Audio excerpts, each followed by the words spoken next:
My name is Paula Bauer.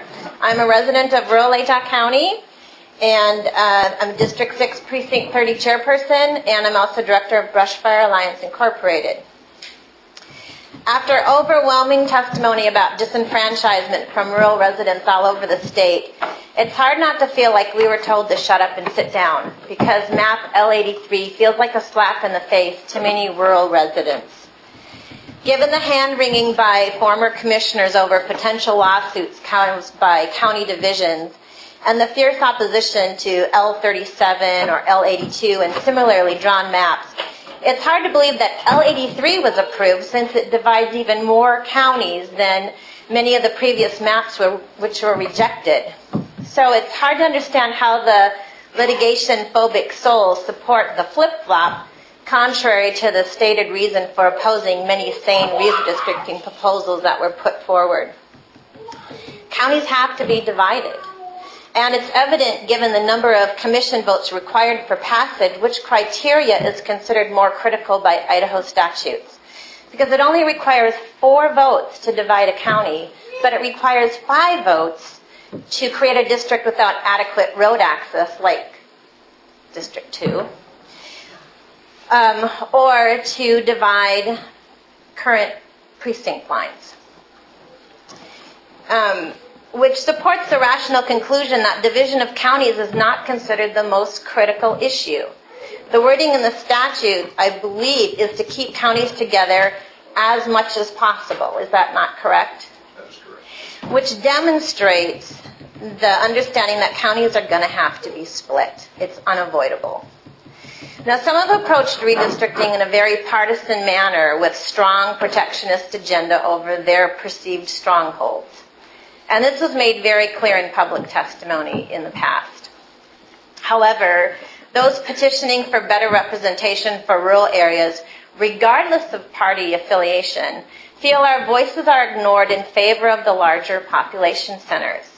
This is certainly true in District 6, where outlying residents repeatedly affirmed that their voice doesn't get heard over the din of Moscow.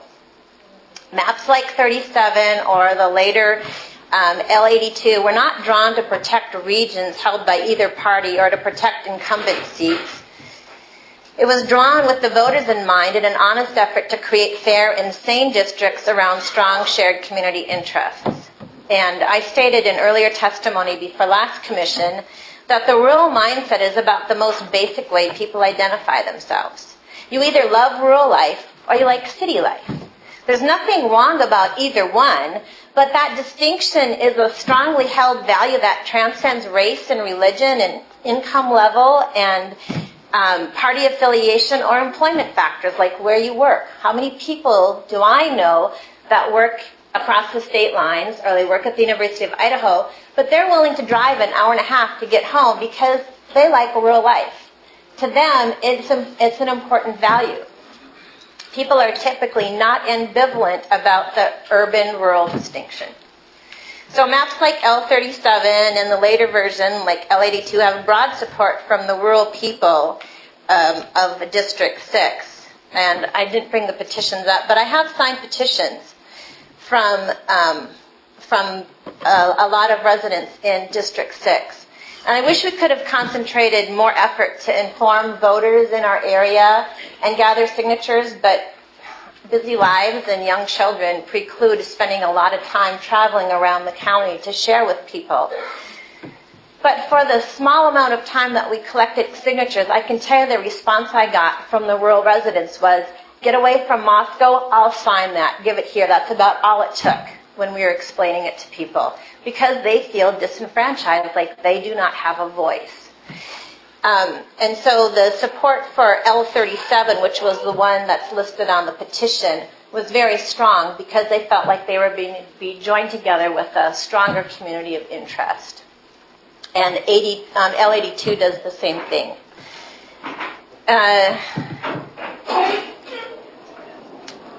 It could be improved. I will say that L37, as it was drawn, could be improved by respecting Moscow city limits, but it's impossible to do that way given the current precinct lines that are drawn if we have to follow that. So if that could be taken into consideration, that would improve it. So I beg you all to put partisan posturing aside and include the voters. 37, 82, those plans seem the most rational approach. And if people continue to feel disenfranchised and shut out from the process, what's our recourse? Are we supposed to paint our faces blue and go all William Wallace, or what do we have to do to get heard? Because there is a strong level of frustration. Thank you so much for hearing. Commissioners? Yeah, I just can't be quiet. I've heard more political posturing tonight than we've heard on the commission since we began. I will say again, we are using a blind eye when we look at these maps. And we are bound by law, by Constitution, to do certain things. That's what we are doing our very best to do. And I think everybody would agree that that's what we're going to do. I'm encouraged to hear that. I didn't get the same impression from some of the questions that were directed by the previous. We're not the previous I know, commission. and I We're appreciate new. that. Yeah. I do appreciate that. And I sense a different tone here, and I do appreciate that. Well, I can't say enough. That's our commitment. Mr. Chairman, Commissioner. if I might ask a question. I think that we've heard a lot. We heard a lot last night. We're hearing a lot tonight.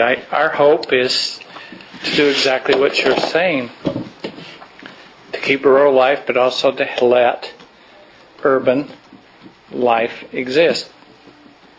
But you have to the reality is the numbers, and that's the concern that we have to deal with. And so you either, I go back to the point we had earlier on, and as you go through this process, as you go design your own maps, as the chairman has said, and go look at it, you've got two options. Either you jump into that urban area and take a portion of that, or you have large districts.